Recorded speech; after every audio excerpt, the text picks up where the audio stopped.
हा तर मित्रांनो नमस्कार। सध्या आपण जे आहे वाईगोड इथे आहे आणि इथे ट्रॅक बसवण्याचं काम सुरू आहे आणि आता हे सगळे ऑपरेट करणारे सगळे आपली मंडळी आहेत, ड्रायव्हर बंधू आहेत आणि ही जी मशीन आहे आरपीजीसी आहे ना, आरपीजीसी या मशीनच्या माध्यमातून मागून जे आहे तर स्लीपर आणि ट्रॅक बसवलेले आहेत। त्याची जी आहे तर आपल्याला तिथं थप्पी आहे ज्याला गंजी म्हणतो आपण, तिथून ते समोर येत आहेत आणि आता हे काम कसं चालतं, एका दिवसामध्ये किती काम होतंय? आपलं डेली प्रोग्रेस मध्ये आपण कमीत कमी 200 मीटरचं जो ट्रॅक लिंकिंग आहे तो अचीव करतो। आपल्याकडे गॅन्ट्री वगैरे आहेत, हायड्रा आहेत, आपल्या इथे पॅनल बनवतो आपण जागेवर आणि समोर येऊन आपण ते शिफ्ट करतो ते लिंकिंग। बरं, आता मला या ठिकाणी एक ट्रॅक्टर दिसत आहे, याला चाक नाही, तर हे याचं काय काम आहे? हे म्हणजे समोर याला वळेल ते या ट्रॉलीला आहे ना? हा ट्रॅक्टर आहे तो पीएफआर आहे, पीएफआर आहे ना, boggy rail flat carrying vehicle. आपण याच्यावर लोड करून नाही का त्याला ट्रॅक्टर जोडतो, ट्रॅक्टरला बीएफआर जोडून त्याच्यावर पॅनल ठेवतो आपण आणि ते समोर शिफ्ट करतो। प्रोसेस आहे लिंकिंगला पुढे वाढवायची। बरं, आता आपलं काम जे आहे तर दिग्रस पर्यंत कधीपर्यंत पोहोचेल आता हे काम? अपेक्षा आहे पुढल्या 1 महिन्यात आपण हा जो वाईगोड टू दिग्रस आहे सेवानगर पर्यंत। तर निश्चित मित्रांनो आता वाईगोड पासून आणि आता आपलं इकडं समोर किती काम पूर्ण झालेलं आहे या भागाला? 145000 म्हणजे 145 इथून 2 किलोमीटर पर्यंत मागे गेलाय आपण। बरं, इथून 2 किलोमीटर गेलेलं आहे। आणि तुमचं नाव काय आहे? माझं नाव ऋतिक राठोड। ऋतिक राठोड, गाव आपलं कोणतं आहे?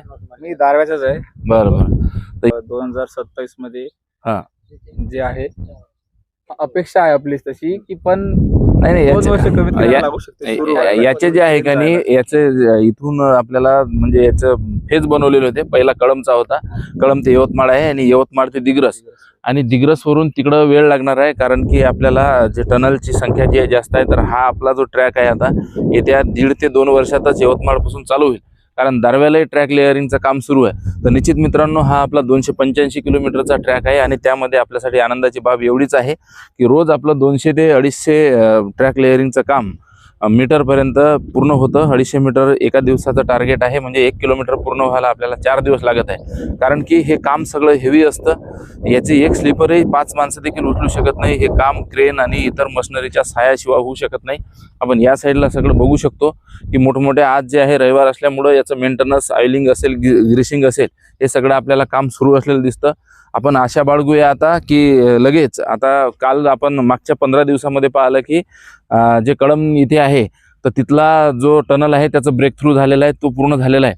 आणि मागे अनेकदा मी तुम्हाला आपल्या जे आहे तर शिडोना आणि हर्षी या म्हणजे परिसरातील ते तुम्हाला 3ही टनल मित्रांनो दाखवले आणि सर्वात मोठा टनल जो आहे सुशी कंपनी ज्याचं काम करत आहे तो टनल मित्रांनो 2840 मीटरचा आहे। त्यानंतर हर्षीचा 400 मीटरचा आहे आणि बेलगव्हाणचा जो आपला सेकंड टनल आहे तर तो टनल मित्रांनो 2.5 किलोमीटर आहे आणि आपला सेवानगर ते वसंतपूर खर्डा हा 1400 मीटरचा टनल आहे। त्याचंही काम आपल्याला प्रगतीपथावर असलेलं दिसतं, परंतु टनल म्हणजे टनलचं काम करणं ही एक म्हणजे इतर कामापेक्षा आपल्याला त्यामध्ये वेळ जास्त लागतो। आणि आता या साईडला आपण बघू शकतो SMS कंपनीचं जे आपल्याला गिट्टी वगैरे जे काही लागते तर त्या ठिकाणी या ठिकाणी बनल्या जातं आणि आता काम मित्रांनो लगेच पूर्ण व्हावं आणि येत्या काही दिवसातच आपली ही ट्रेन सुरू होण्यासाठी जे आपल्याला आवश्यक होतं ते म्हणजे, तर आपण वर्षातच आपण यवतमाळपर्यंत आपल्या अगिन गाडीने जाऊया। मामाच्या गावाला जायचं असलं तिथेही जाऊया, ही अपेक्षा बाळगूया। आपणही आपल्या चॅनलला फॉलो करायला विसरू नका। भेटूया नेक्स्ट व्हिडिओमध्ये। तोपर्यंत काय वाटतं कधीपर्यंत काम पूर्ण होईल? बोला ना। सध्या नेमका तो आता 2026 आहे। हो 28-29 पर्यंत चालू होणार असं 28-29 पर्यंत निश्चित। आता सर्व, तुमचं नाव काय? अनिल रुनवाल। अरे अनिल भाऊ रुनवाल। अनिल भाऊ आपल्या वाईगोडचेच आहेत आणि त्यांच्या अंदाजानुसारही 1-1.5 वर्षात आपली आता ट्रेन सुरू होईल। आणि आता ह्या सगळ्या परिसरामध्ये हे काम पाहून आपल्याला आता विश्वास आलेला। काय फायदा होईल आपल्याला? कुठं कुठं जाता येईल ट्रेन सुरू झाल्यानंतर? आपल्याला कुठे जाता येते आहे ना? हो बरं बरं सुविधा, मुंबई जवळच पडते आता। हो आणि आता तिरुपती बालाजीलाही आपल्याला जायचं असेल तर ते सोपंच पडेल आहे की नांदेड वरून? नाही तर तो मोतीजापूरला जा लागल, अकोला ते आता आपला मूर्तिजापूर, अकोला, बार्शी टाकळी जाणं बंद होणार आहे। आणि आता इथून साऊथचे लोक असेल बंजारा समाजाचे तर त्यांनाही पोहरादेवीला कनेक्ट करण्यासाठी मित्रांनो हा रोड जो आहे तो अतिशय महत्त्वाचा असणार आहे। आणि आता कामाचे नमस्कार, सध्या आपण जे आहे तर वाईगोड या ठिकाणी आलेलो आहे आणि आता स्लीपर आणण्यासाठी आपण बघू शकतो की जी मशीन आहे ती मित्रांनो जात आहे आणि आता काम जे आहे अहोरात्र सुरू आहे। आणि आम्ही आता ज्या लोकेशनला उभा आहे त्या लोकेशनला पूर्ण त्या ट्रॅकवर मित्रांनो तिथे पट्ट्या आणि स्लीपर आपल्याला आथरलेल्या 2-4 किलोमीटरपर्यंत दिसत आहे. आणि आता ही मशीन जी आहे तर ह्या स्लीपर ते उचलण्यात येतं. त्याच्यावरती आपण बघतो की वर 3-4 लेबर आहेत आणि साईडनं त्याला म्हणजे हँडल करणारे ऑपरेट करणारे ते ऑपरेटर पण त्या ठिकाणी आहेत. आता इथून जे आहेत तर त्या स्लीपर उचलण्यात येतील आणि मग व्यवस्थित आता इथे त्याचे लेयर बनलेले आहेत आपण बघू शकतो. म्हणजे इथून साधारणतः 6-7 लेयर त्या ठिकाणी बनलेले आहेत. तिथून त्या स्लीपर उचलण्यात येतात आणि त्याला जे अटॅच आहे ते रेल्वेचे रूट पण त्या ठिकाणी बसलेले आहेत. आता आपल्या या परिसरामध्ये आज संडे असून देखील आम्हाला वाटलं होतं की आज संडेच्यानं काम सुरू राहणार नाही, पण निश्चित मित्रांनो आता हायड्रोलिक ती मशीन असलेली दिसते आपल्याला, ती आता काम उचलण्याचं करते. आणि हे जे काम आहे तर आता आपल्याला म्हणजे साधं लेबरच्याने ते उचलता येणार नाही, कारण की भरपूर आपल्याला ते हेवी असलेलं दिसतं. तर आता या सगळ्या परिस्थितीमध्ये आपण माझ्या इकडे बघू शकता, जिकडून आपला रोड जातो आहे तर 2-3 किलोमीटरपर्यंत ते आच्छादलेलं आहे. आणि याही साईडला आता तिकडं आपण पाहतो की पट्ट्या बसवण्याचं काम मित्रांनो सुरू आहे. आज 2 ऑगस्ट आहे आणि संडे असल्यामुळं बरेच दिवस झाले आपण या परिसरातली शूटिंग तुम्हाला दाखवली नाही. पण निश्चित मित्रांनो आता हे काम बघून आता आपल्याला एक आत्मविश्वास वाढला आहे की आता आपला जो हा फेज आहे म्हणजे यवतमाळ ते दिग्रसपर्यंतचा हा 70 किलोमीटरचा फेज, यातील काम मित्रांनो छान चालू आहे. आणि हाकेच्या अंतरावर इथून फक्त 2.5 किलोमीटर डिस्टन्सवरती बंजारा समाजाची काशी जी आहे पोहरादेवी, तेही आपल्याला जवळ असलेली दिसते. या इकडं तर आता हे रेल्वे बघून, रेल्वेचं काम बघून आपल्याला काय नेमकं काय वाटतं, कधीपर्यंत काम पूर्ण होईल? बोला बोला ना. सध्या नेमका तो आता 2026 आहे. हो हो हो 28-29 पर्यंत चालू होणार असं माझं. 28-29 पर्यंत निश्चित. आता सर्व तुमचं नाव काय? अनिल रुनवाल. अरे अनिल भाऊ रुनवाल. रुनवाल. अनिल भाऊ आपल्या वाईगोळचेच आहेत आणि त्यांच्या अंदाजानुसारही 1-1.5 वर्षात आपली आता ट्रेन सुरू होईल. आणि आता ह्या सगळ्या परिसरामध्ये हे काम पाहून आपल्याला आता विश्वास आलेला. काय फायदा होईल आपल्याला, कुठं कुठं जाता येईल ट्रेन सुरू झाल्यानंतर? आपल्याला कुठे जाता येते. आहे ना? हो बर बर. बरं सुविधा, मुंबई जवळच पडते हो आता. हो हो. आणि इथं आता स्टेशन असल्यावर तिरुपती बालाजीलाही आपल्याला जायचं असेल तर ते सोपंच पडेल आहे की नाही? सोपंच पडते. नांदेडवरून. नाही तर तो मोतीजापूरला जा लागल, अकोला हो हो हो. ते आता आपला मूर्तिजापूर, अकोला, बार्शी टाकळी जाणं बंद होणार आहे. आणि आता इथून साऊथचे लोक असेल बंजारा समाजाचे, तर त्यांनाही पोहरादेवीला कनेक्ट करण्यासाठी मित्रांनो हा रोड जो आहे तो अतिशय महत्त्वाचा असणार आहे. आणि आता कामाची प्रगती आपण बघू शकता. आता त्या ठिकाणी जे आहे तर त्या हायड्रोलिक मशीनच्या माध्यमातून पूर्ण ट्रॅक जे आहे तर ते उचलण्याचं काम त्या ठिकाणी आपल्याला लेबर करताना दिसतात. तर त्या ठिकाणी ती हाईट यासाठी लावतात की तिथून त्यांना उचलायला सोपं जातं. आणि मग आता ट्रॅक लेअरिंगचं काम, याला उशीर तर निश्चितच लागणार आहे, परंतु आता ही आपल्या दिग्रस विभाग असेल किंवा विदर्भ व मराठवाडा असेल, या दोन्ही रिजनसाठी खरोखरच हा एक आपला ड्रीम प्रोजेक्ट आहे. हा लवकरात लवकर पूर्ण व्हावा हीच अपेक्षा बाळगूया. आणि तुम्ही पण आपलं चॅनल ग्रोथ व्हावं यासाठी एक सबस्क्राईब करून टाका. धन्यवाद. हा तर नमस्कार मित्रांनो, सध्या मी अशा स्पॉटला उभा आहे की ज्या ठिकाणी तुम्हाला रेल्वे आणि हायवे हे दोन्ही दाखवणार आहे. हा आपला हायवे आहे, नॅशनल हायवे 161A. आणि 161 जो आहे तो आपला नांदेड आणि हैदराबाद तो आहे, परंतु हाही हायवे अकोल्यावरून सरळ कर्नाटकला जोडणार आहे. आणि ज्या पुलावर आम्ही उभा आहोत सध्या, तर तो पूल आपल्याला रेल्वेचा असलेला दिसतो.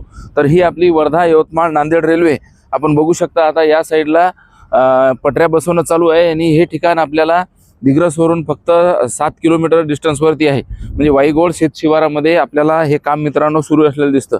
आपण या साईडला बघा की साधारणतः म्हणजे इथून 300 ते 400 मीटर डिस्टन्सवरतीच पूर्ण पटऱ्या बसवण्याचं काम सुरू आहे.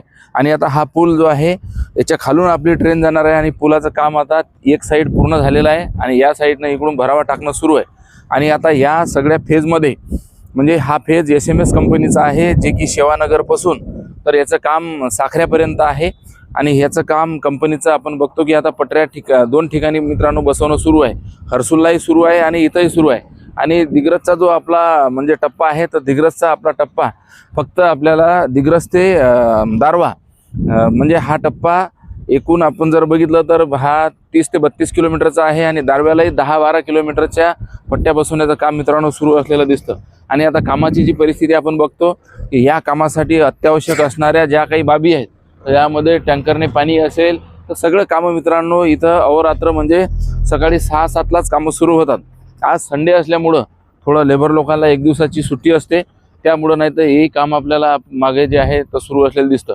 मग आता इथून ट्रेन खालून जात असल्यामुळं आपण बघू शकतो की आम्ही ज्या हाईटला उभा आहोत त्यापेक्षा आपल्याला 30 फूट खालून मित्रांनो ही ट्रेन जाणार आहे आणि त्याचं नाल्याचं काम आणि सोबतच साईडला जे आहेत आता तर या ठिकाणी जे आहे खंबे बसण्याचं काम तेही काम मित्रांनो पूर्ण होणार आहे. आपण चॅनलवर नवीन असाल तर आपल्या चॅनलला सबस्क्राईब करा. आता तिथे जाऊन तुम्हाला जी आहे एक्झॅक्ट स्पॉटवर जाऊन ती माहिती मित्रांनो देण्याचा आपला प्रयत्न असेल. धन्यवाद. मित्रांनो नमस्कार. सध्या आपण वर्धा यवतमाळ नांदेड रेल्वेच्या वाईगोळ या शिवारामध्ये आलेला आहे आणि आज संडे असून देखील यामध्ये मग आपल्याला आता जे आहे तर स्लीपर समोर आणण्याचं काम तिथे सुरू आहे आणि ज्या ट्रॅक्टरला म्हणजे चाकं नसतात, जसं आपलं टायर वगैरे आहेत तसे नसतात, त्याही ठिकाणी त्याचं मेंटेनन्सचं काम आपल्याला सुरू असलेलं दिसतं. आणि ज्या मशीनद्वारा स्लीपर वगैरे म्हणजे उचलण्यात येतात तर त्याचंही काम आपण बघू शकतो. मेंटेनन्सचं काम, ऑइलिंग असेल, ग्रीसिंग असेल ते मित्रांनो आपल्याला सुरू असलेलं दिसतं. आणि हे काम आपल्याला SMS कंपनीचं आहे. SMS कंपनीचं काम आपण बघू शकता. या साईडला जे आहे त्याला आवश्यक असणारी गिट्टी, सगळे टँकर वगैरे पाण्याचे आणि डिझेलचे आपल्याला या साईडला दिसतात. आणि इथं सगळं गिट्टी वगैरे आणि जे रॉ मटेरियल आपल्या याच्यासाठी लागतं तर ते मित्रांनो बनत असलेलं दिसतं. आता हा रूट जो आहे हा इकडं दारवा साईडला जातो आणि दारवा या स्पॉटवरून जे आहे तर 22 किलोमीटर डिस्टन्सच आहे. कारण इथून दिग्रस जे आहे आता तर दिग्रस आपल्याला इथून जे आहे तर 9 ते 10 किलोमीटर आहे. कारण आता या साईडला आताच आम्ही त्यांना विचारलं की इकडं 2 किलोमीटरपर्यंत मित्रांनो हा ट्रॅक बसवण्याचं काम आता आपल्याला पूर्ण झालेलं दिसतं.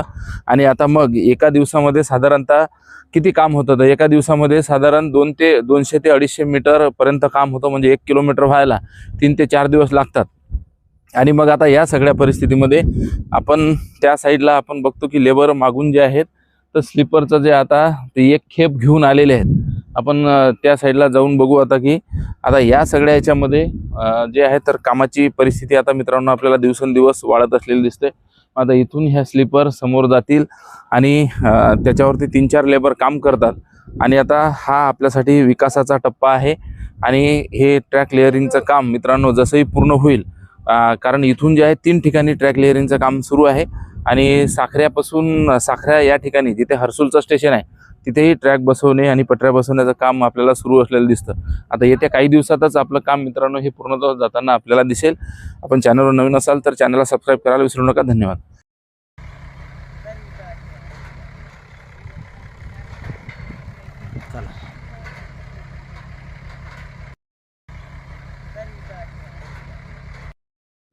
मी इंजिनियर आहे कंपनीचा. अरे वा. हे ड्रायव्हर आहे. कोणती कंपनी SMS? नाही. आता इकडं आपण आताचा विषय गंभीर होता